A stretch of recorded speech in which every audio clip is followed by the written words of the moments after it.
नमस्कार, मैं अस्मिता कृष्णा कदम, प्रशिक्षिका, चारकोप सेक्टर 2, मनपा मराठी शाळा, कांदिवली पश्चिम। पाठशाला बंद पर शिक्षा चालू। इस उपक्रम अंतर्गत बृहन्मुंबई महानगरपालिका शिक्षा विभाग द्वारा ऑनलाइन एजुकेशन शुरू किया है। इस ऑनलाइन एजुकेशन में आप सभी का स्वागत करती हूँ।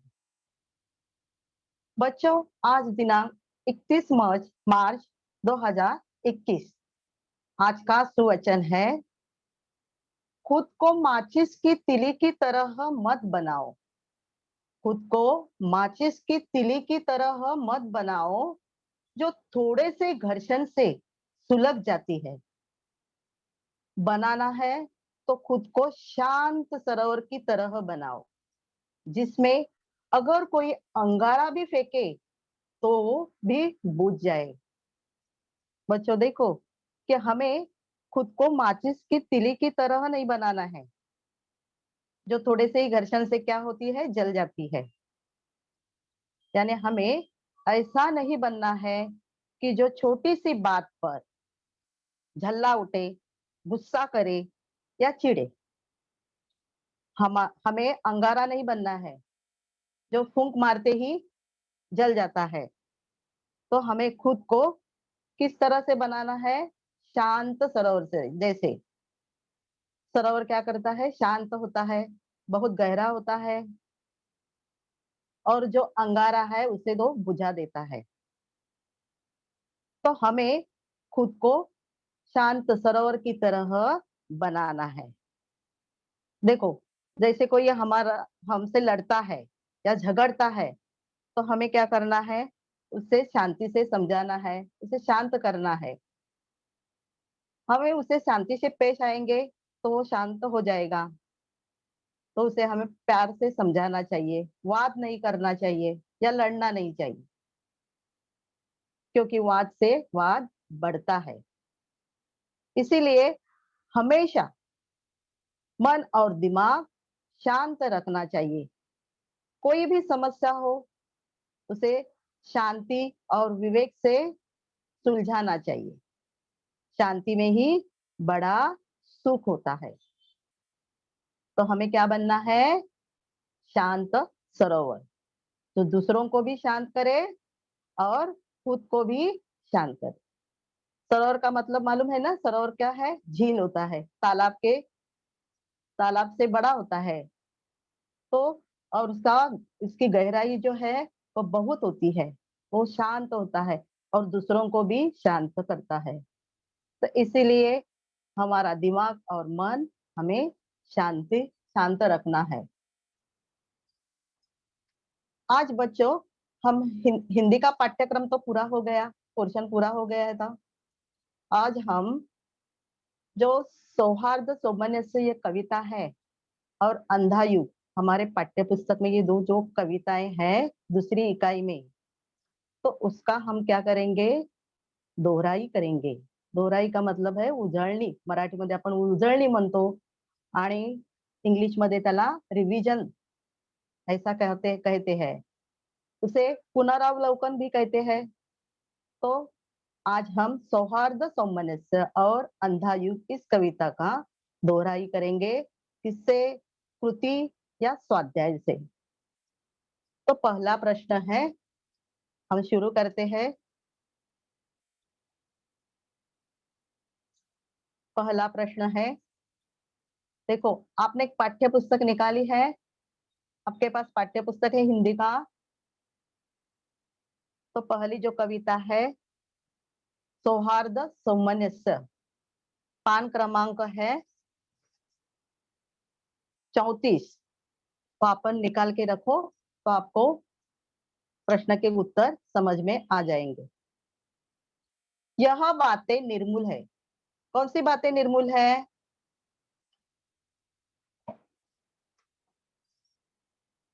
हाँ बताओ। वो है छोटा, मैं हूँ बड़ा। Very nice, very nice.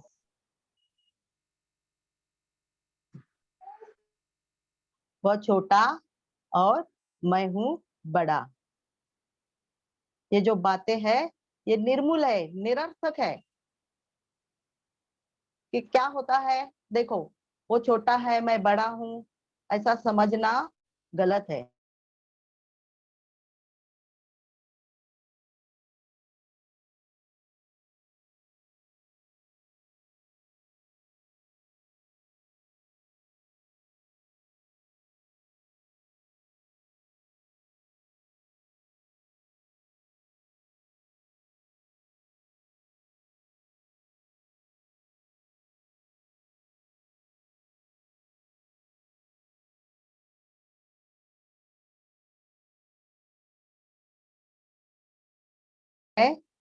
इन बातों में अलग होकर भी हम सब एक है। संजाल पूर्ण करना है आपको।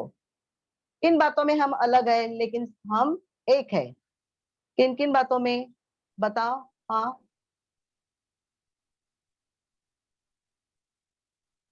धर्म अलग है, भाषा अलग है। जर्रे और कण। कौन से अलग है? धर्म अलग है, भाषा अलग है। Very very nice. धर्म अमिता अलग, जर्रे और हाँ अमिता वेरी नाइस। धर्म अलग है और भाषा अलग है, फिर भी हम क्या है, एक है। बराबर, धर्म अलग है, भाषा अलग है, फिर भी हम एक है। Very nice. अब अगला क्वेश्चन, बगिया की शान कौन सी है? बगिया की शान यानी शोभा, बगिया की शोभा क्या है? फल और फूल। Very nice. फल और फूल, फल और फूल बगिया की शान है। फल और फूल नहीं रहेंगे, पेड़ नहीं रहेंगे, तो बगिया की शोभा बढ़ेगी क्या? नहीं। तो फल और फूल बगिया की क्या है? शान है। Very nice. और अगला प्रश्न, यह दोनों एक है, हमें उसे अलग नहीं मानना चाहिए। दोनों कौन एक है? मैंने बताया था हम सब सबका मालिक एक ही है, तो ये दोनों एक है, उसे अलग कभी मानना नहीं चाहिए। खुदा और भगवान। Very nice. खुदा और भगवान। नाम क्या बताया? केसर। केसर। Very nice. खुदा और भगवान, खुदा और भगवान क्या है? दोनों एक ही है, उसे अलग नहीं मानना है।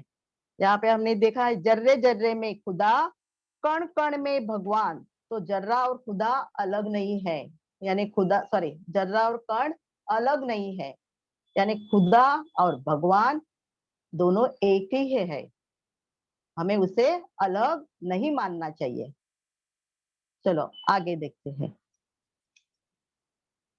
सिर पर कौन बैठती है? सही विकल्प चुनना है। सिर पर कौन बैठती है? धूल, सोहम, शिरुड़े। धूल। Very nice. Soham, very good. अब अगला क्वेश्चन, टूटे दिल को किससे जोड़ना है? प्यार से। Very very good. कौन बोल रहा है? केसर।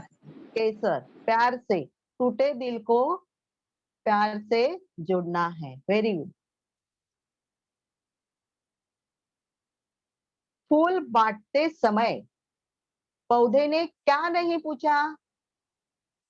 फूल बांटते समय पौधे ने क्या नहीं पूछा? नाम, धर्म धर्म, धर्म नाम दोनों नहीं पूछे। नाम दोनों दोनों ही पूछे हैं। देखो ते हैं, मैं कविता की पंक्तियां पढ़ती हूँ। पौधे ने बांटे नहीं नाम पूछकर फूल, हमने ही खोले बहुत स्वार्थ के स्कूल। अभी क्या आया इसमें, बताओ। मैंने पंक्तियां पढ़ ली। नाम नाम हाँ वेरी नाम नाइस, वेरी नाइस। गायत्री। नाम। आपको वहां पे परीक्षा में कविता पंक्तियां दी जाती है, तो उससे ढूंढकर आंसर आपको बताना है, लिखना है। तो ध्यान दे दो कविता पर। फूल बांटते समय पौधे ने नाम नहीं पूछा। Very nice. अब अगला क्वेश्चन, प्यार किस तरह का काम है? उधार का या नकद का? नकद का। आर्यन मित्तर। आर्यन वेरी गुड, नकद वेरी का गुड। प्रीति राठौड़। हाँ प्रीति वेरी गुड। नकद का, नकद का है, तुरंत मिलता है। प्यार दे दो, प्यार ले लो, है ना। नफरत उधार के होती है। तो प्यार नकद का काम है। बराबर, वेरी गुड। कवि को हिंदुस्तान कैसे लगता है? एक रंग के फूलों से भरी हुई बगिया या विविध फूलों फूलों से भरी हुई बगिया? हिंदुस्तान कैसा लगता है उसे? पूरे की विविध जो, फल फूलों से भरी बगिया। आस्था कुकड़े। वेरी नाइस आस्था। विविध फल फूलों से भरी हुई बगिया, एक ही रंगों के फूल नहीं, तो विविध फल फूलों से, क्योंकि हमारे भारत में विविधता है हर बात में। भाषा में, धर्म धर्म अलग है, भाषा अलग है, हमारा पहरावा अलग है, तो विविधता से भरा हुआ हमारा हिंदुस्तान है। इसीलिए कवि को विविध फल फूलों से भरी हुई बगिया लगता है।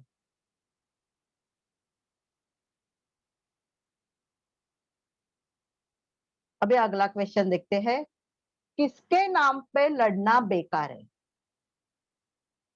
किसके नाम पे लड़ना बेकार है? भगवान के नाम वेरी वेरी नाइस। लड़ना बेकार है। हर्ष। हर्ष, वेरी गुड। भगवान के नाम पर लड़ना क्या है? बेकार है। हम जो लड़ते हैं, हमारा देश एक ही है भारत, लेकिन हम जो लड़ते हैं वो भगवान के नाम पे, धर्म के नाम पे। तो किसके नाम पे लड़ना बेकार है? भगवान के नाम पर। दीप से दीप कब जलेंगे? दीप से भगवान दीप के कब नाम पर। जब, हाँ बोल प्रश्नादि वास्ते में नीट एक। दीप से दीप कब जलेंगे? जब दीप दूर हो जाए या जब दीप समीप आ जाए? समीप का मतलब है नजदीक। दीप हाँ बता। समीप आ जाए। वेरी तब दीप नाइस। जलेंगे। हर्ष। समीप आ जाए तो दीप से दीप जलेंगे। दीप दूर जाएंगे तो कैसे नहीं जल सकते। बराबर है, वेरी नाइस। अबे अगला क्वेश्चन, लड़ना है बेकार, यह किसने कहा है? भगवान ने या कवि ने? कवि ने, तानाजी। कवि ने कहा है। और किसको? यहाँ पे भगवान ने कहा है। भगवान क्यों? ने। हाँ भगवान ने, क्योंकि कवि का सपने में भगवान आया था और उसने कहा, कवि ने नहीं कहा। किसने कहा? भगवान ने। देखो मैं पढ़ती हूँ पंक्तियां। हम सब जिसके नाम पर लड़ते हैं हर बार, उसने सपने में कहा लड़ना है बेकार। हम भगवान के नाम पर लड़ते हैं तो उसने सपने में आकर, कवि के सपने में आकर कहा कि लड़ना है बेकार। समझ में आ गई बात? तो भगवान ने कहा कि लड़ना है बेकार। अभी देखो, विलोम शब्दों की जोड़ियां मिलाइए। विलोम शब्द, शब्द यानी विरुद्ध अर्थी शब्द। यहाँ पे अघट में शब्द दिए हैं और बघट में उनके विलोम शब्द दिए हैं, तो जोड़ियां लगाओ। जो छोटा, बड़ा। बड़ा, वेरी गुड। नफरत, प्यार। प्यार, वेरी नाइस। एक, अनेक। अनेक। नगद। अनेक। नगद, नगद उधार। उधार, वेरी नाइस। नगद उधार, very good, very good. Easy था ना। अभी अगला क्वेश्चन, निम्नलिखित शब्दों के लिए कोष्टक में दिए हुए उचित विशेषण चुनिए। यहाँ पे मैंने शब्द दिए हैं बातें, आग, रंग, दिल, पैर, और यहाँ पे कोष्टक में मैंने क्या दिया है? विशेषण। विशेषण किसे कहते हैं? नाम जो संज्ञा होती है उसके बारे में जो ज्यादातर अधिक विशेष क्या बताते हैं, बातें बताते हैं, उसे क्या कहते हैं? विशेषण। हम शब्दों को कैसा, यानी जो संज्ञा है उसे हम कैसा, यह जो प्रश्न पूछेंगे तो हमें विशेषण मिलेगी। जैसे बातें कैसी है, कैसी बातें, तो हमें विशेषण मिलेगा। तो यहाँ पे कोष्टक में विशेषण दिए हैं और आपको ये विशेषण चुनकर उन शब्दों में लगाना है। ध्यान में आ गई बात? और यहाँ पे देखो जो कविता में प्रयुक्त है, यानी कविता में दिए हुए विशेषण है, वही आपको लगाना है, चुनना है। चलो, पहला बातें। अलग बातें। हाँ, मैंने बोला ना कि कविता में जो आए हैं विशेषण बातें के लिए वही हमें बताना है। विविध बातें भी आ सकते हैं, अलग बातें भी आ सकते हैं, लेकिन कविता में कौन सी है? देखो, बातें के लिए विशेषण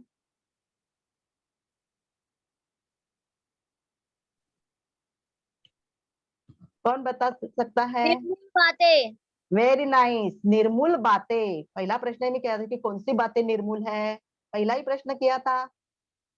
तो निर्मूल बातें, तो हमें बातें के लिए क्या करना है? निर्मूल यह विशेषण लगाना है, निर्मूल बातें। ध्यान में आ गई बात? अभी अगला है शब्द आग, तो इसे कौन सा विशेषण लगाएंगे आप?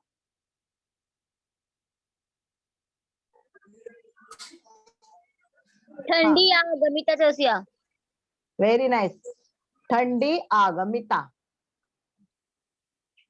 विविध रंग। ठंडी आग, वेरी नाइस, वेरी नाइस। अभी देखते हैं रंग के लिए, बताओ रंग के लिए कौन से है? कविता में आए हुए, देखो यहाँ पे विविध रंग भी हो सकते हैं, अलग रंग भी हो सकते हैं। हाँ, विविध, और वेरी अलग। नाइस, विविध। कविता में शब्द आया है विविध रंग। विविध रंग करते नहीं हमको कभी अनेक, तो यहाँ पे विविध ये क्या है? विशेषण रंग के लिए आया है। अभी देखते हैं दिल के लिए, बताओ दिल के लिए कौन सा? टूटे दिल, वेरी नाइस। क्या है? टूटे दिल, बराबर। अभी पैर, पैर के लिए कौन सा विशेषण आया है कविता में? अलग पैर। अलग पैर आया है। मैं पढ़ती हूँ, उड़कर सिर पर बैठती निज पैरों की धूल। निज निज निज पैर, निज निज, पैर। प्रीति निज राठौर। निज पैर, पैर। निज यानी खुद का पैर। अपने पैर के नीचे जो धूल होती है वो कभी कभी उड़कर हमारे सिर पर बैठती है। इसका मतलब है कि हम किसी को तुच्छ नहीं मानना है, छोटा नहीं मानना है। कभी ना कभी उसका समय आता है, वो बड़ा हो जाता है, हमसे ही बड़ा होता है, तो सबको समान मानना है। तो निज पैर। ध्यान में आ गई बात? आपके सामने किताब है ना बच्चों? चलो, अगला क्वेश्चन हम देखते हैं। अभी हम देखेंगे अंधा युग। तो अंधा युग जो कविता है, तो हमारे आपके सामने जो पाठ्य पुस्तक है उसमें से देखो अंधा युग कविता निकालो। 5 नंबर, पेज नंबर है 40, पृष्ठ क्रमांक है 40, 40, 39, 39 होगा, हाँ 39। तो आप निकाल कर रखो, फिर आपको प्रश्नों का उत्तर देने में आसानी होगी।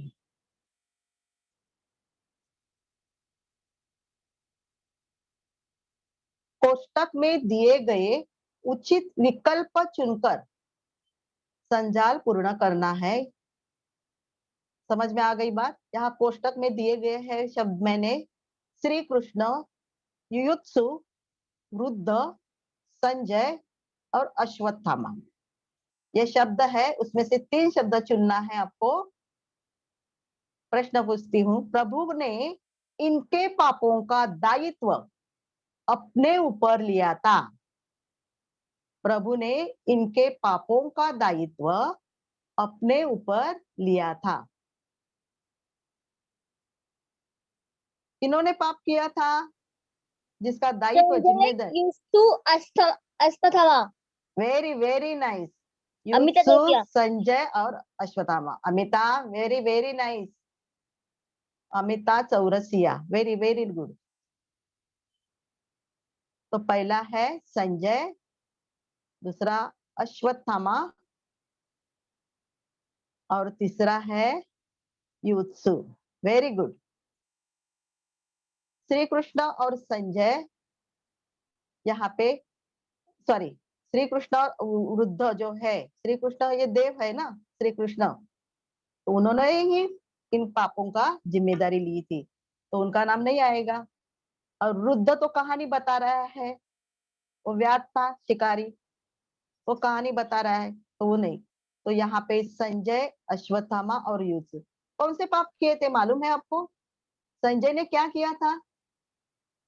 संजय जो दिव्य दृष्टि थी उसके पास, तो उसने महायुद्ध में कुछ भी नहीं किया। वो दिव्य दृष्टि से देख सकता था आगे क्या होने वाला है, कुछ नहीं, तो वो कर सकता था, लेकिन उसने कुछ नहीं किया, वो निष्क्रिय रहा। इसीलिए निष्क्रियता यह भी एक क्या है, पाप जैसा ही है। तो उसके निष्क्रियता का भार, दायित्व श्री कृष्ण ने अपने ऊपर लिया था। अश्वत्थामा ने क्या किया था?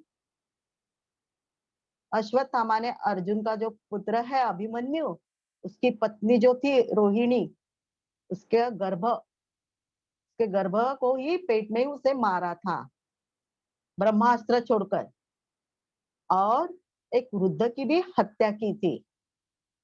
तो उसका ये पाप जो हुआ था, तो उसका भी दायित्व प्रभु ने लिया था। युयुत्सु ने क्या किया था? युयुत्सु कौरव का भाई था, लेकिन पांडवों की तरह से वो क्या किया था, उसने पांडवों के प्रति, सॉरी, कौरवों के प्रति वो लड़ा था, पांडवों के जाकर मिला था। तो उसने बाद में कौरव सब, उसके भाई सब मारे गए, तब उसने आत्महत्या कर ली थी। तो आत्महत्या करना यह भी क्या है, पाप है। तो इन तीनों का पाप का दायित्व प्रभु ने अपने ऊपर लिया था। बात समझ में आ गई? अब अगला क्वेश्चन, फिर से यहाँ पे मैंने दिया है कोष्टक में शब्द, आपको ये संजाल पूर्ण करना है। अंध युग में प्रभु का एक अंश ऐसा रहेगा। प्रभु ने कहा कि मेरा एक अंश ऐसा रहेगा, छोटा सा अंश ऐसा रहेगा। यहाँ पे दिया है मैंने निष्क्रिय, निष्क्रिय, वेरी गुड, और आत्मघाती, आत्मघाती, और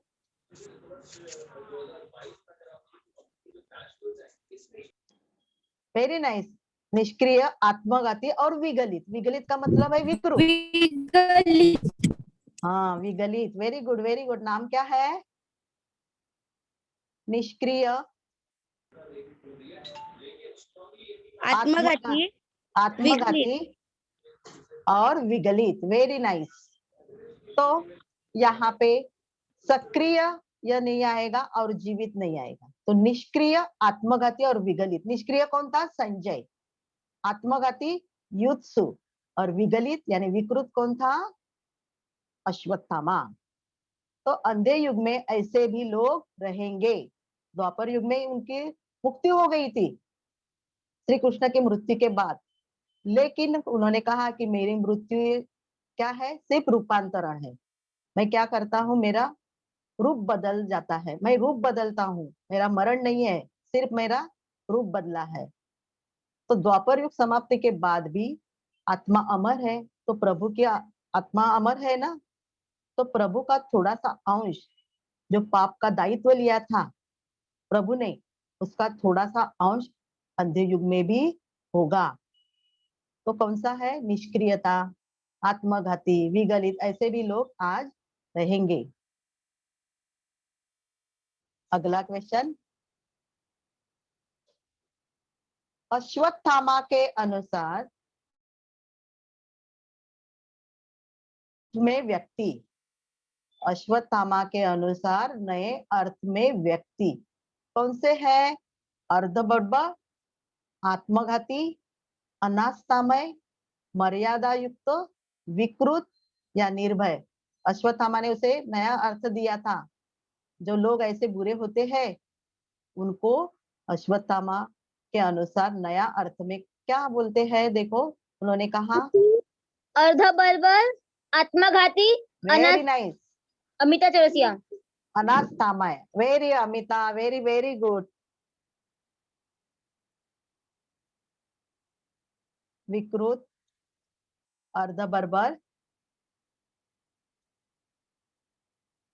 आत्मघाती और अनास्थामय। जिसके पास अनास्था नहीं, निष्क्रियता है, विकृत है, अर्धबर्बर है, विकृत यानी अर्धबर्बर, हिंसक जो अश्वत्थामा था, और आत्मघाती युत्सु।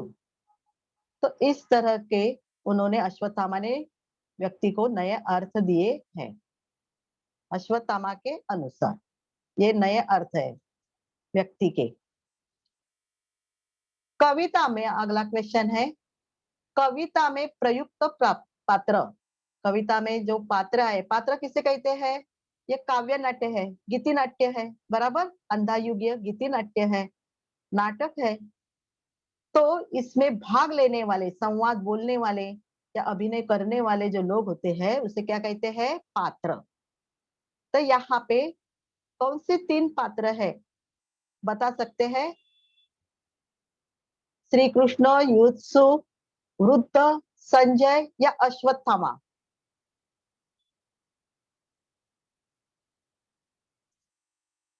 हाँ चलो बताओ। अश्वत्थामा और वृद्ध। हाँ वेरी गुड, अश्वत्थामा, युत्सु आणि कृष्ण, और कौन? श्री श्री कृष्ण ने बोला है क्या? श्री कृष्ण ने कुछ यहाँ पे आया है? श्री कृष्ण ने कुछ बोला है, संवाद किया है? हमारे पास वृद्ध और संजय, वृद्ध, वेरी वेरी गुड, वृद्ध अमिता चौरसिया। यानी युत्सु, अश्वत्थामा और वृद्ध, बराबर है? युत्सु, अश्वत्थामा और वृद्ध। श्री कृष्ण और संजय का सिर्फ उल्लेख किया है किसने? वृद्ध ने। वृद्ध ने बोला है कि श्री कृष्ण मरते समय ऐसे बोले थे, और संजय के भांति उन्होंने संजय का भी उत्तरदायित्व लिया था। तो संजय और श्री कृष्ण का सिर्फ यहाँ पे उल्लेख आया है, उन्होंने कुछ बोला नहीं या उसमें नाट्य में भाग नहीं लिया है। जैसे युद्ध से बोलते हैं, अश्वत्थामा बोलते हैं और वृद्ध बोलते हैं, ये पात्र है कविता के। ध्यान में आ गई बात? अगला क्वेश्चन, प्रभु के मरण से किनकी मुक्ति होगी? प्रभु के मरण से किनकी मुक्ति होगी? वधिकों की, मानवों की, कायरों की? पहली पंक्ति है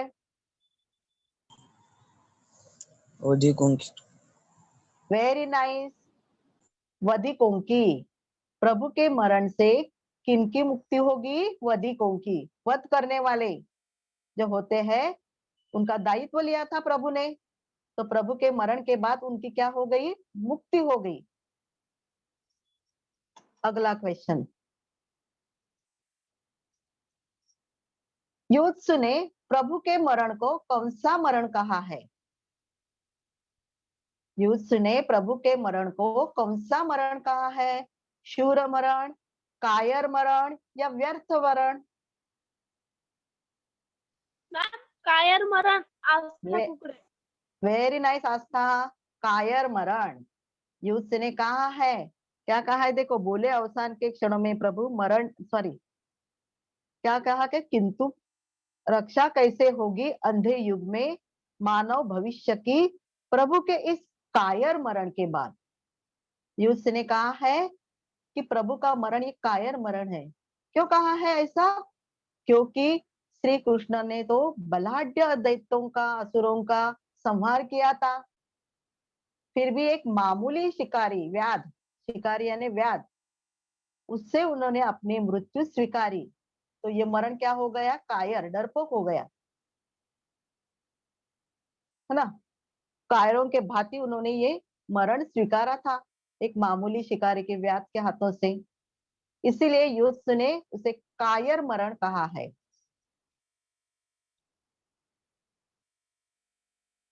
अभी देखते हैं अश्वत्थामा के शत्रु कौन थे।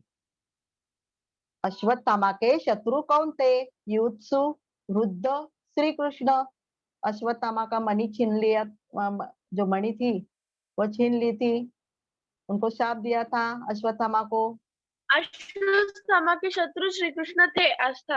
Very very nice. अश्वत्थामा के शत्रु श्री कृष्ण थे। श्री कृष्ण ने ही उनकी मणि छीन ली थी, उनको जख्म दी थी और शाप दिया था कि कलयुग के अंत तक तुम जीवित भटकोगे। तो अश्वत्थामा के शत्रु कौन थे? श्री कृष्ण। प्रभु ने अपने मरण को क्या कहा है? रूपांतरण, मृत्यु या मुक्ति? प्रभु ने अपने मरण को क्या कहा है? रूपांतरण, मृत्यु या मुक्ति? रूपांतरण। वेरी नाइस, रूपांतरण। उन्होंने कहा है ये मेरा मरण नहीं है, तो केवल रूपांतरण है, मैं रूप बदल रहा हूँ। आत्मा अमर है, मेरा मरण नहीं है, मैं रूप बदल रहा हूँ, शरीर बदल रहा हूँ। तो प्रभु ने अपने मरण को रूपांतरण कहा है।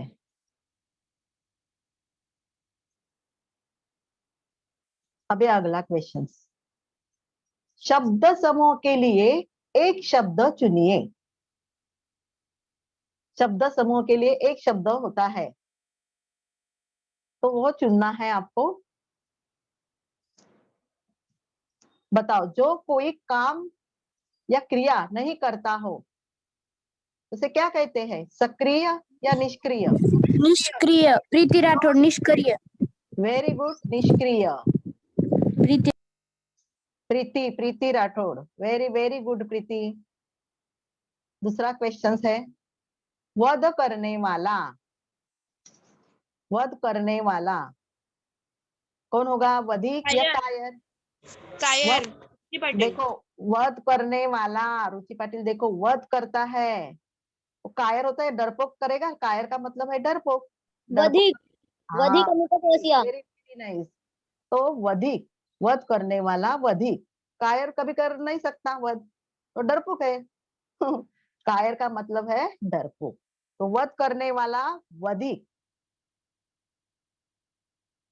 अभी अगला क्वेश्चन, आत्महत्या करने वाला। आत्महत्या करने वाला कौन है? हत्यारा या आत्मघाती?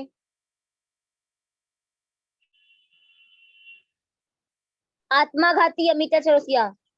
अमिता चौरसिया आत्मघाती। आत्महत्या करने वाला कौन है? आत्मघाती। हत्यारा नहीं, हत्यारा दूसरों को हत्या करते हैं। आत्मघाती प्रीति राठौड़। वेरी वेरी राइट आत्मघाती प्रीति। हत्यारा दूसरों की हत्या करता है और आत्मघाती खुद की हत्या करता है। तो आत्महत्या करने वाला आत्मघाती। आगे देखते हैं, हिंसा करने वाला। हिंसक या विनाशी? हाँ, हिंसक, बराबर। हिंसा करने वाला हिंसक, विनाशी नहीं। विनाश यानी जो नाश करता है, ध्वंस करता है, विध्वंस करता है, तो उसे क्या कहते हैं? विनाशी। और हिंसक, हिंसा करने वाला। Very nice.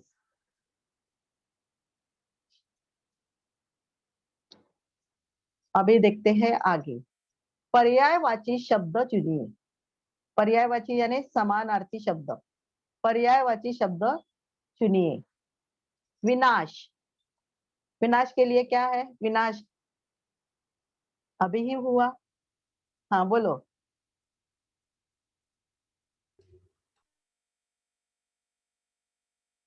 संकट, विनाश करना, वंश, विनाश, ध्वंस, प्रीति राठौड़, हाँ ध्वंस प्रीति है। राठौड़, संकट यानी आपदा है।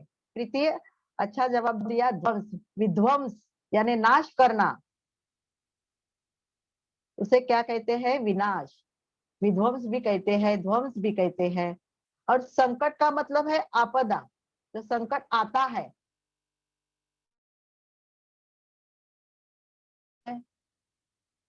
सब नष्ट करना है, तो इसका मतलब अलग है।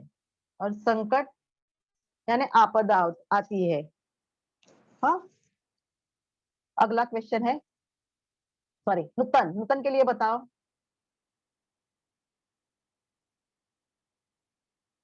ये तो बहुत इजी है।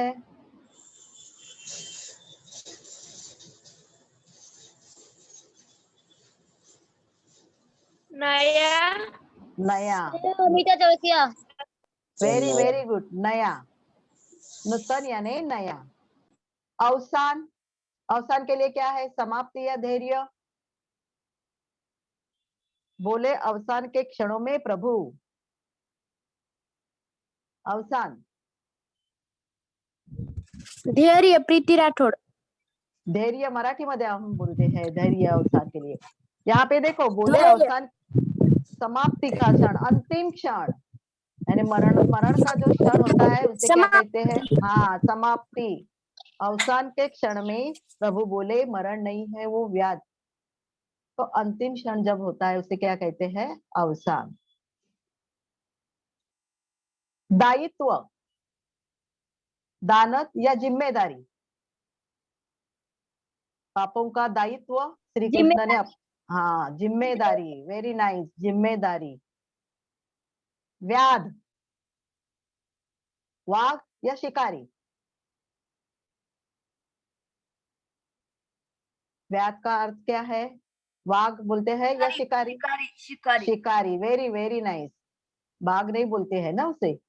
व्याध यानी इसका मतलब है शिकारी। कायर, हिंसक या डरपोक।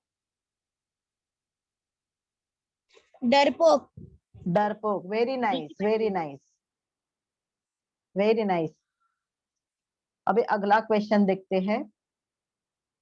निम्नलिखित शब्दों में कौन सा शब्द प्रत्यय युक्त नहीं है? प्रत्यय युक्त यानी जिसे प्रत्यय लगा है उसे क्या कहते हैं? प्रत्यय युक्त शब्द। प्रत्यय यानी शब्द के अंत में जो शब्दांश लगता है उसे क्या कहते हैं? प्रत्यय। शब्द के अंत में जो लगता है शब्दांश उसे क्या कहते हैं? प्रत्यय। तो किस शब्दों में ऐसा शब्दांश लगा है अंत में? हाँ, जब शब्द समाप्त होता है इसके आगे, यानी अंत में। मर्यादा युक्त, निर्भयता, आचरण, अनास्थामय। यहाँ पे मैंने प्रत्यय युक्त शब्द दिए गए हैं। सिर्फ एक शब्द ऐसा है कि वह प्रत्यय युक्त नहीं है, तो वो आपको चुनना निर्भयता, है। निर्भयता। और कौन बता सकता है?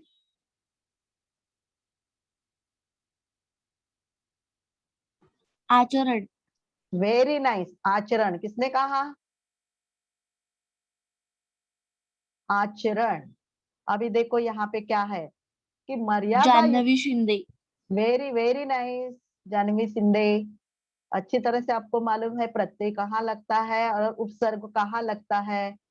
आचरण ये उपसर्ग वाला है शब्द। यहाँ पे देखो, मर्यादा युक्त, मर्यादा ये शब्द है, मूल शब्द। उसके आगे क्या लगा है? युक्त, ये प्रत्यय है।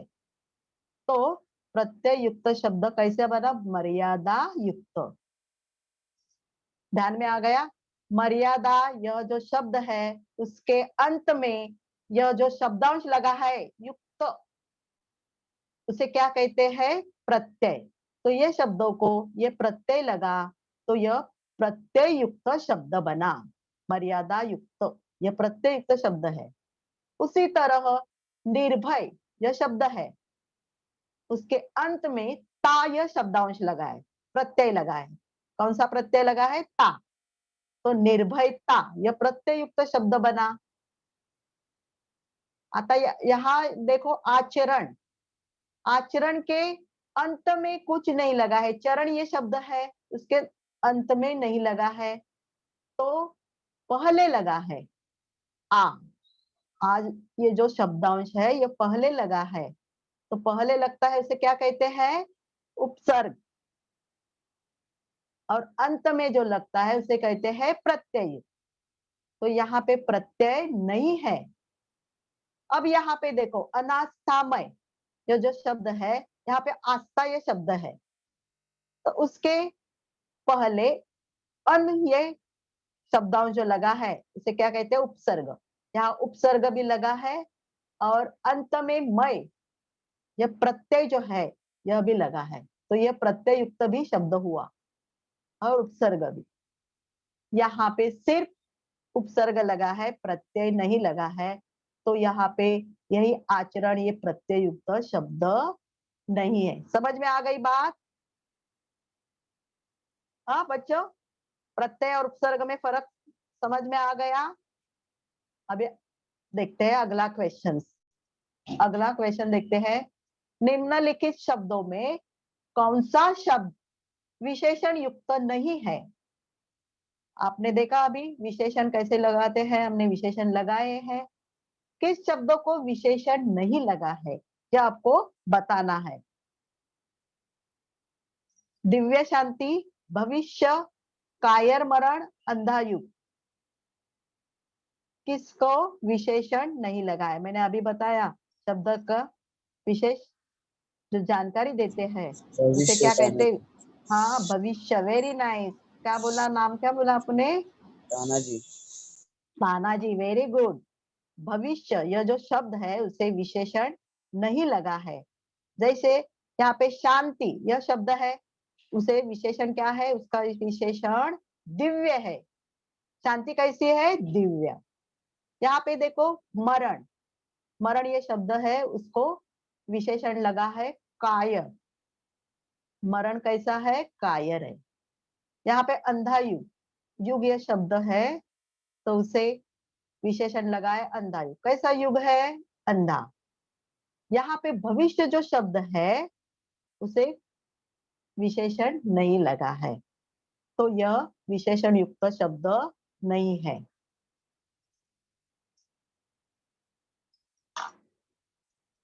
अभी देखते हैं बच्चों, समझ में आ गई बात? किस तरह के प्रश्न यहाँ पे आते हैं? कविताएं पंक्तियां दी जाती है या बंद दिए जाते हैं? बंद यानी कडवा, आपण ज्याला मराठीत कडवं बोलतो। यहाँ पे जो हमने सौहार्द सौमन्य से ये कविता जो कही है उसमें दोहे है, दो चार दोहे दे जाती है।